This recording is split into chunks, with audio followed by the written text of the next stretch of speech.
A very good morning, students. Open your English Beehive book. Today, we are going to start the explanation of our chapter number 3, The Little Girl, written by Catherine Mansfield. In this chapter, we will read a special bond between parents and children. So, let's start reading the story, The Little Girl. Before starting the explanation of our chapter, let's go through some difficult words we would come across on this page. First, a figure to be feared means a person to be feared. Second, carriage, a horse cart used as a conveyance. This is used in older times. Third, glad sense of relief means feeling relaxed. Fourth, fainter. Here, fainter means lesser or reducing. Fifth, slip down. Here, slip down means coming down quietly and unwillingly. Sixth, terrified means feel extreme fear. Seventh, reluctant means unwillingly. Eighth, stammer, speaking with a stop or a pause. Ninth, stutter. Stutter means by to stammer, to speak with pauses. 10th, give it up, stop doing it. 11th, trying so hard means making a lot of efforts. 12th, wretched means unhappy or sad. 13th, on the brink of suicide means about to commit suicide. 12th, suicide means to kill oneself. Now we will start the explanation of our chapter. Let's start with before you read. Do you feel you know your parents better now than when you were much younger? Perhaps you now understand the reasons for some of their actions that used to upset you earlier. When we are very small, we don't know why our parents are being strict with us. But as we grow older, we become mature and we realize why they were being so strict with us. And when we realize this thing, then we also realize that our parents love us. So, even you or all of the children can relate to this. When you all grow up, you will realize that whatever your parents done with you was only for your betterment. This story about a little girl whose feelings for her father change from fear to understanding will probably find an echo in every home. Now, what does this mean? Here, will probably find an echo in every home. This means that the children will also feel the same way. So, you all can relate to the feeling of a little girl, Kezia. Just like Kezia was full of fear towards her father, and later on she understands his behavior and feels that he was concerned and he loved her too. All the children also have the same feelings towards their parents, and so you all can relate to Kezia's story very well. Story to the little girl.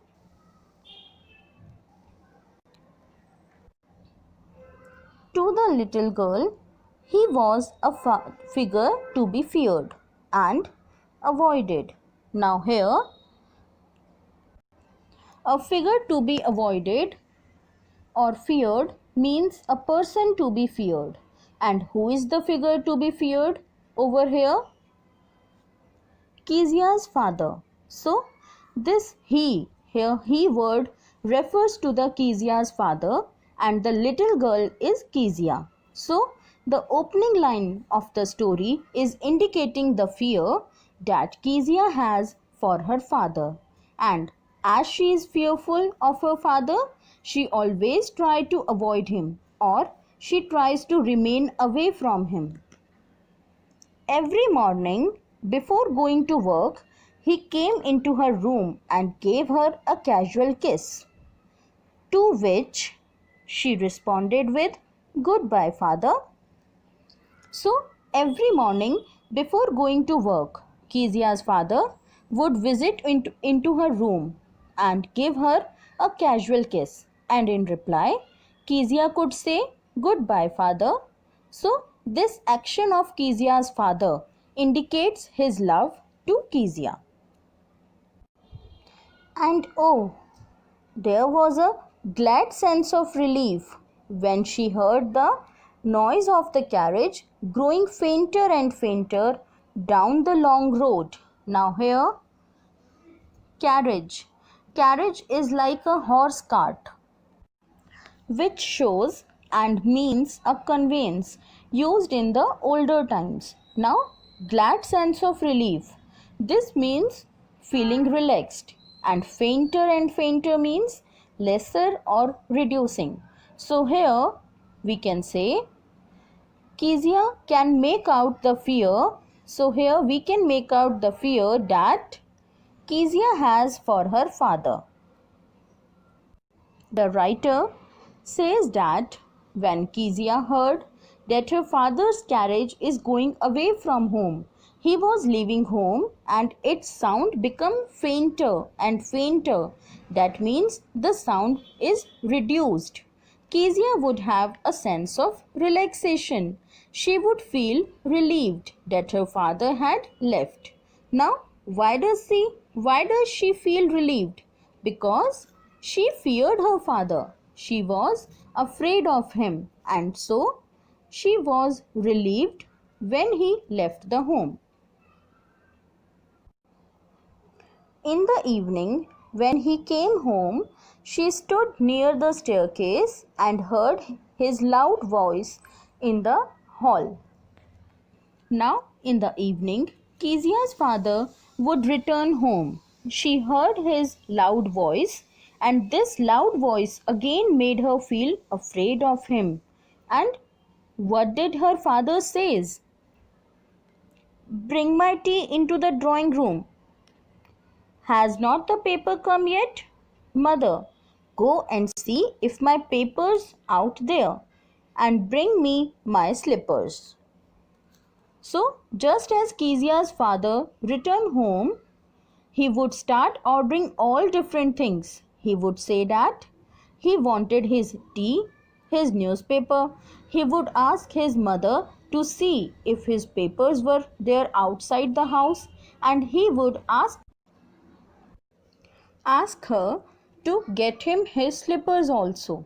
And then further, Kezia, mother would call to her, "If you are a good girl, you can come down and take off father's boots." So, Kezia's mother would call to her and ask her to remove her father's boots. Then, slowly, the girl would slip down the stairs, more slowly still across the hall, and push open the drawing room door. Now, here, slip down means come down quietly and unwillingly. So, again we see Kezia's fear for her father. That is, why she would come down the stairs quietly and unwillingly. Unwillingly because she did not want to face her father. She feared him.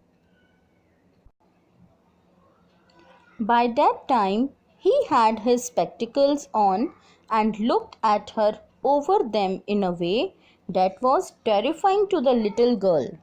Now, just imagine Kezia's father is sitting in the drawing room on the sofa, and he is wearing his spectacles and he is looking at Kezia over the spectacles. Now, the way in which he looked at her terrifies her.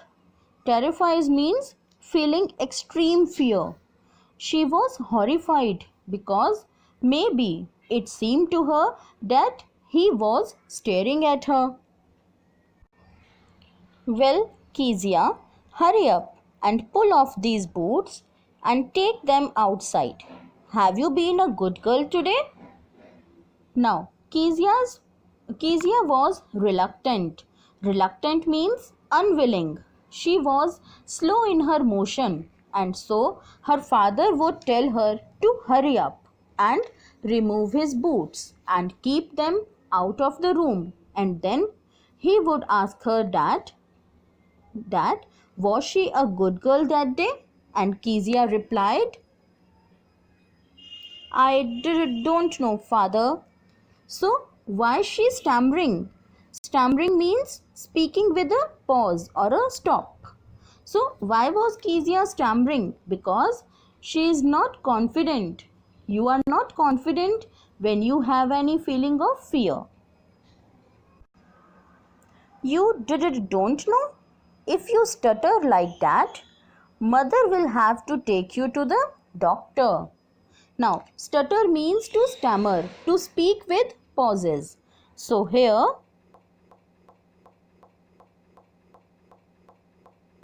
he also stammers like she did, and he says that if she would stammer like that, then mother would have to take her to the doctor for a checkup.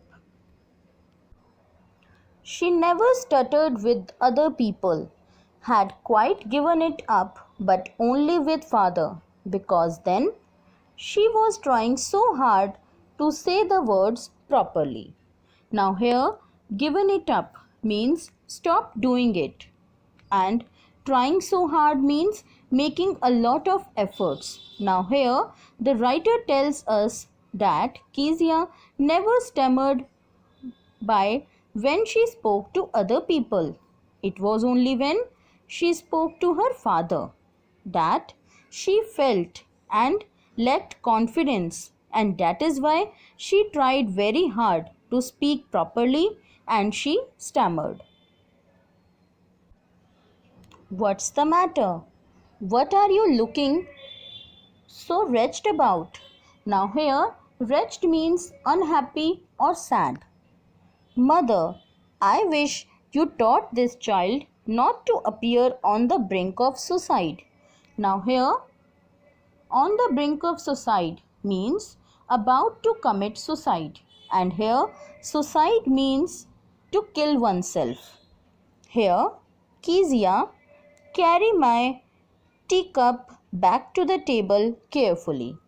Now, when Kezia's father looks at her, he feels that something is wrong with her, and he asks her that why she is so unhappy, and then he tells to the mother that she should teach Kezia to behave in a better way, and she should not appear that she is so unhappy that she is about to end her life. So he wants to say that Kezia seems to be so unhappy with her life that it seems that she did not want to live any longer.